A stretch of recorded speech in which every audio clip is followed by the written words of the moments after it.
Ukrainian President Zelensky has accused Russia of using its Shadow Fleet tankers to launch and control drones targeting European countries, citing intelligence reports. Zelensky also condemned the ongoing barrage of drones and missiles fired into Ukraine by Russia overnight, which caused the deaths of at least 4 people. Zelensky asserted that Moscow intends to continue fighting and called for the world to apply the harshest pressure on Russia. Russia has claimed that its recent attacks targeted only military sites.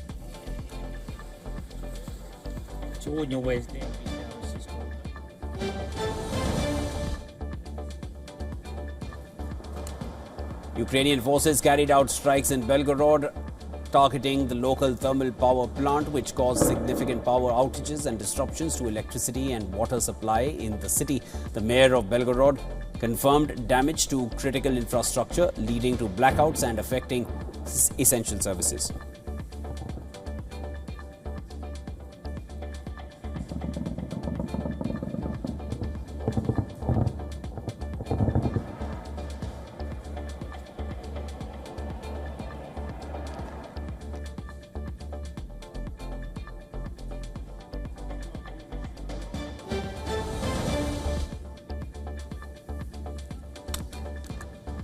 US citizen Amir Amiri has been released by the Taliban government in Afghanistan following months of negotiations led by Qatari mediators and a visit by Washington Special Envoy on hostages detained since December 2024. Amiri is now on his way back to the US. The Taliban emphasized their diplomatic approach, stating that issues involving foreign nationals should not be politicized.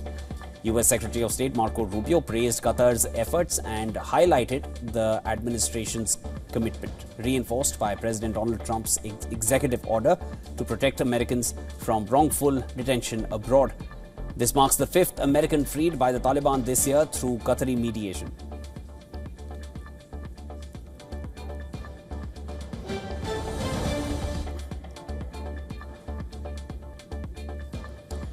New York City Mayor Eric Adams has announced that he is ending his re-election campaign. In a social media video, Adams highlighted achievements like reducing violent crime, but said that media speculation and the city's decision to withhold public campaign funds made it impossible to continue.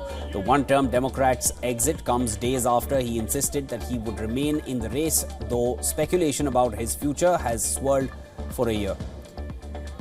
His campaign has been badly hurt by a dismissed federal bribery case and backlash from progressives over his ties to President Donald Trump.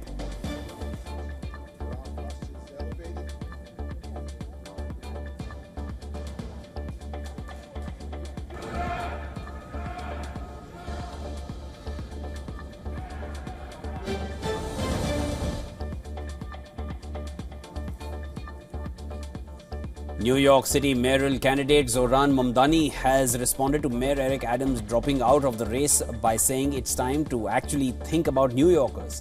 Mamdani criticized Adams for prioritizing decisions influenced by Donald Trump and wealthy donors, which he said harmed working class through rent hikes, higher utility bills, and worsening the city's cost of living crisis. Mamdani, a progressive Democrat, has campaigned on putting working class New Yorkers first.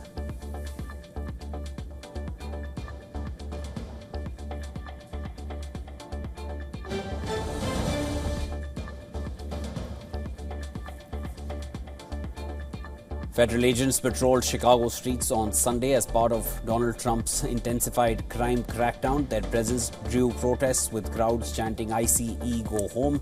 Despite falling violent crime rates in many U.S. cities, Trump has focused heavily on crime targeting Democratic-led cities, including Chicago, Los Angeles, and Washington. His crackdown has sparked legal challenges and public protests.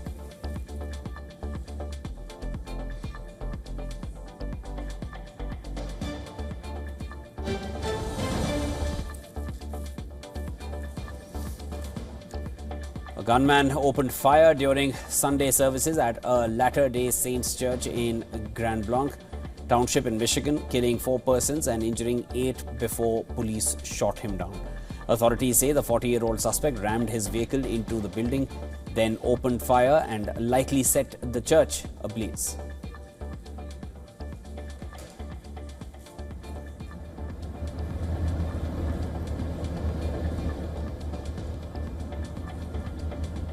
Flames burned for hours as first responders worked through the wreckage, with officials warning more victims may be found. Police have not identified a motive.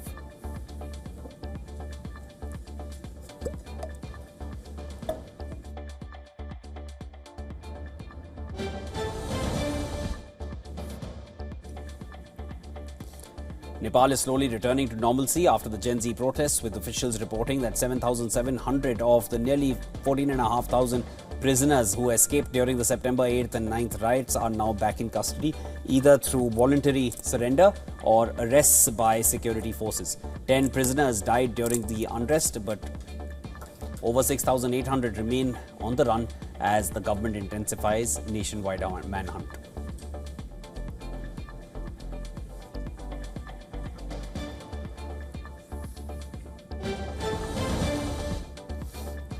UK Prime Minister Keir Starmer opened the Labour Party's annual conference by reassuring members of his ability to lead against the rising threat from Nigel Farage's hard-right Reform UK party. He emphasised the need for unity to confront this challenge. Australian Prime Minister Albanese also spoke at the conference, expressing his commitment to defending democracy alongside Starmer. Albanese criticised the growing politics of fear and resentment both in the UK and globally, calling for collective action and solidarity to confront these issues.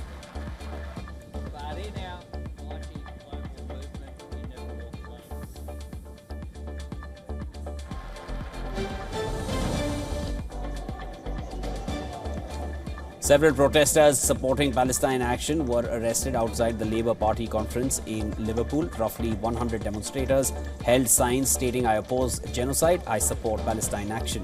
Police made arrests on suspicion of endorsing a proscribed organisation, as Palestine Action was banned as a terror group in July after claiming responsibility for damage to planes at RAF Bryce Norton. The demonstrations, it was organised by Defend Our Juries, which accused the Labour Party of failing to prevent genocide.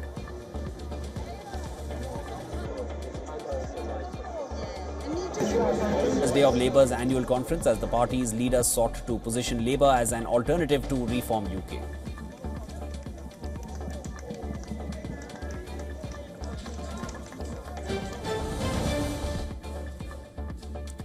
Moldova's pro-European party has taken a strong lead in the parliamentary elections, securing around over 48% of votes, with 95% counted, while the pro-Russian patriotic bloc trails at just over 25%. The election is crucial in determining whether Moldova aligns more closely with the European Union or Russia. The campaign was marked by bomb threats, cyber attacks, and reports of ballot irregularities. Police detained suspects accused of plotting post-election unrest.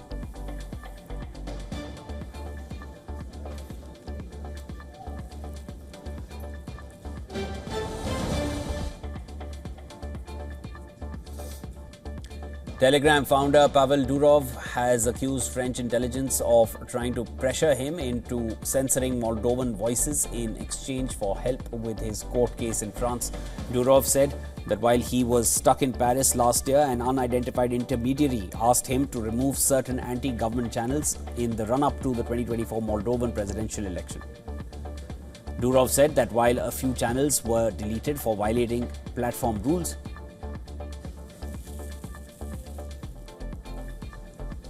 he added that it was unacceptable that the intermediary claimed French intelligence would speak favourably to the judge handling his arrest in return.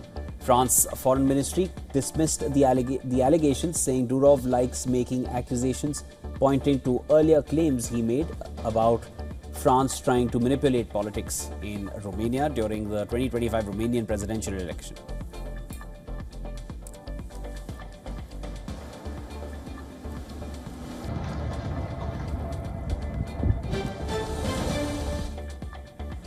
Durov was arrested in France in 2024 and remains under judicial supervision while facing charges for hosting organised crime on Telegram. Durov has denied the allegations, calling them legally and logically absurd.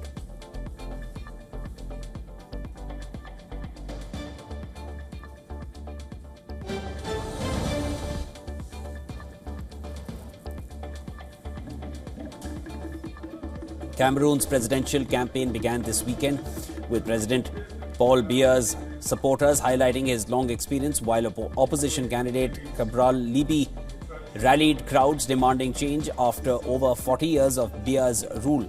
In Bo, the ruling party promoted Bia as the stabilizing choice despite security issues, while in Douala, Libi's supporters expressed frustration with Bia's lengthy tenure and called for new leadership. Libi presents himself as a youthful alternative to 91-year-old Bia, who has led the nation since 1982.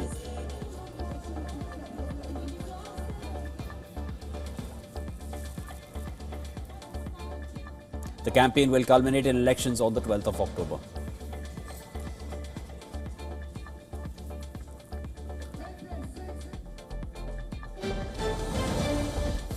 In Morocco, scores of people were arrested during a second consecutive day of protests led by youth collective Gen Z 212, demanding reforms in education and public health. The protests, which also saw dozens of arrests on Saturday, faced heavy police crackdowns in cities including Rabat, Casablanca, Marrakesh. Hakim Sikouk, president of the Rabat section of the Moroccan Association for Human Rights, condemned the arrests and criticized the security-oriented response to the social demands of young people.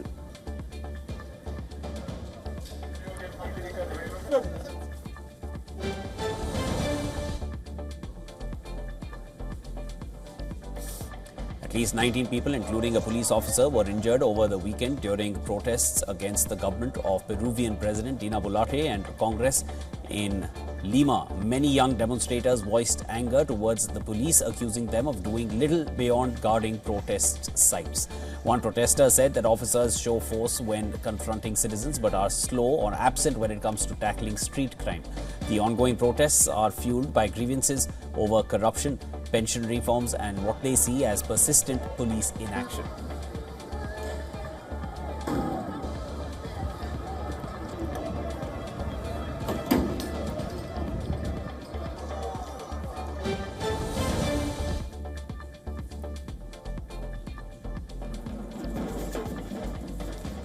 Feminist groups marked the Global Day of Action for Legal, Safe and Accessible Abortion with peaceful rallies in several South American cities. Hundreds gathered in Peru's capital Lima, urging lawmakers to pass pro-reproductive rights laws. In Ecuador's Quito,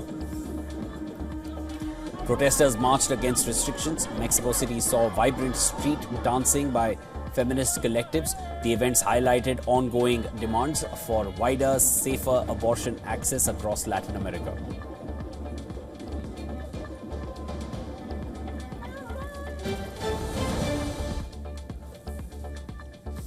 At least 3 people were killed in southeastern Bangladesh. Violence broke out in the hilly areas between the indigenous Marma community and Bengali settlers after the alleged gang rape of a tribal girl.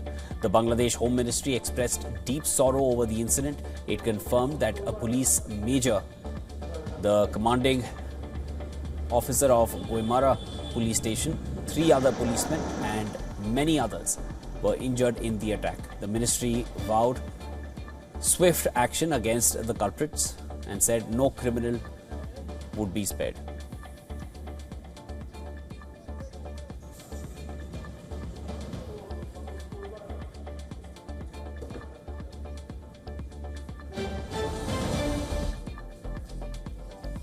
Thai Prime Minister Anutin Charnavirakul has unveiled his policy agenda in Parliament, focusing on reviving Southeast Asia's second largest economy.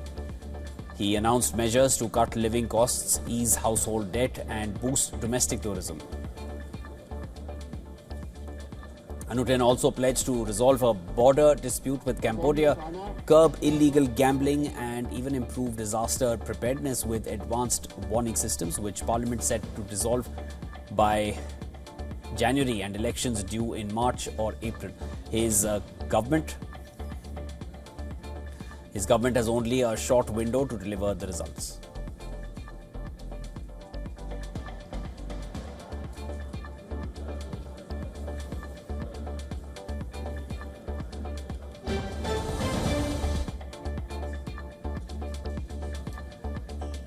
Six people have been killed, 12 are missing after Typhoon Bualoy hit Vietnam, bringing destructive winds and heavy rain to Wind City. The storm tore off roofs, flattened trees and toppled power poles in Hatien and nearby areas. Flooded streets, suspended flights and widespread power and internet outages are complicating damage assessment and relief efforts.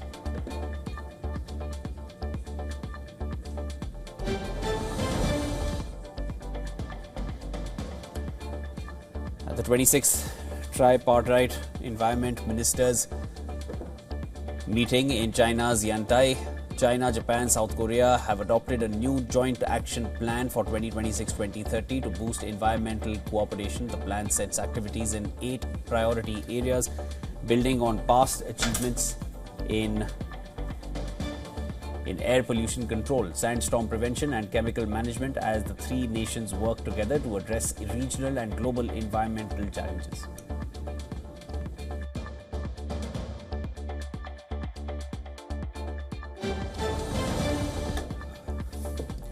Tropical storm Imelda, which formed on Sunday,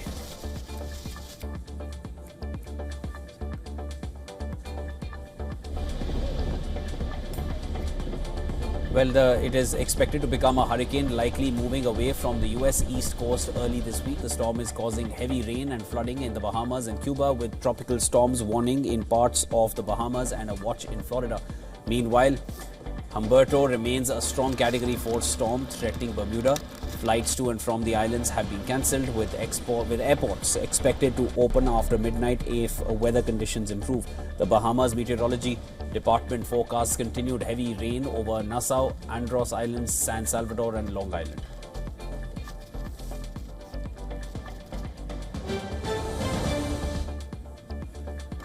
West Bengal government has launched emergency measures ahead of forecasted heavy rainfall starting 1st of October. Chief Minister Mamdani Banerjee has directed officials to stay alert, with all departments on standby following recent torrential rains causing 12 deaths due to rain and electrocution. A control room staffed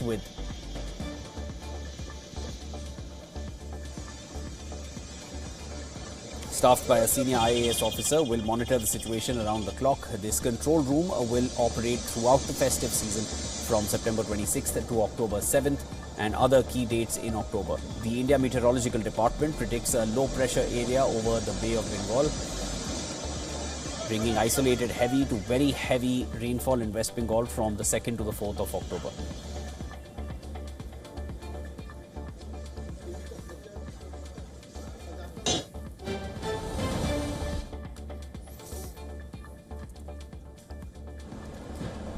Aratai, a messaging app developed by Zoho, has surged to the top of India's app stores, outpacing WhatsApp.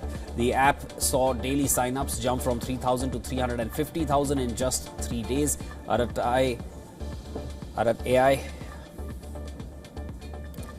offers voice and text messaging, document sharing, audio-video calls, group chats with up to 1,000 participants and dedicated channels. The app uses end-to-end encryption for calls but not for messages, a limitation that may concern privacy-conscious users.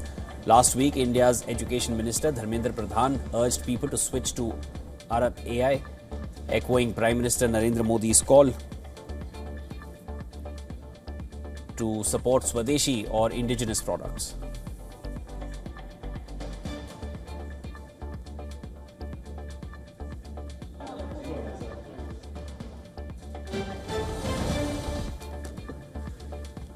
South Korean President Lee Jae-myung has pledged major improvements to the security of government administrative systems after a major fire at the National Data Center crippled online services around the country. The blaze broke out on Friday, September 26th at the National Information Resources Service in Daejeon and was put out the following day. The outage caused disruptions to postal, shipping and financial services just ahead of the Chuseok holidays.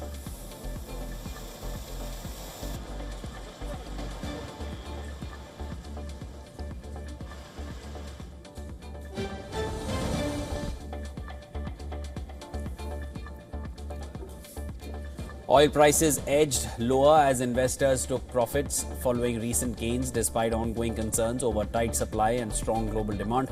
Brent crude fell to around $69.6 a barrel, while US West Texas Intermediate dropped to near $65.13 a barrel.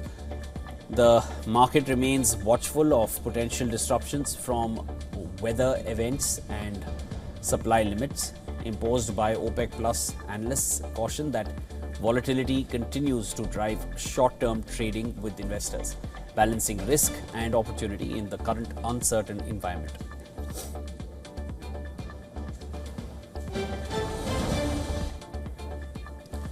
Gold prices surged to an all-time high, lifted by a weaker dollar and growing bets on US rate cuts. Traders now price in a 90% chance of a Fed cut in October and a 65% probability in December. Safe haven demand is also getting a boost from US government shutdown worries. Holdings in the world's largest gold ETF jumped nearly 1% in a single day, signaling strong investor appetite.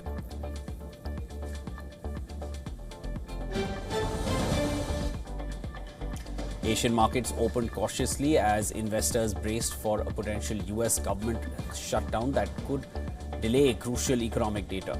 US futures saw modest gains while Asian indexes were mixed. Japan's Nikkei down 0.7%, South Korea's is Kospi up 1.2%. Treasuries and the dollar remained steady amid tight supply concerns.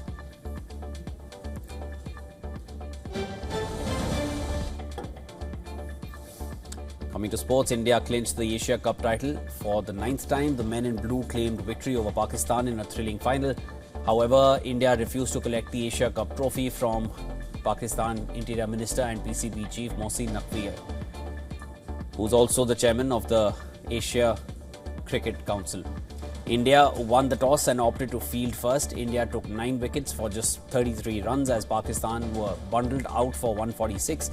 Kuldeep Yadav was the pick of the bowlers, finishing with figures of 4 for 30. Tilak Verma's unbeaten 69 helped India win the match with 2 balls to spare.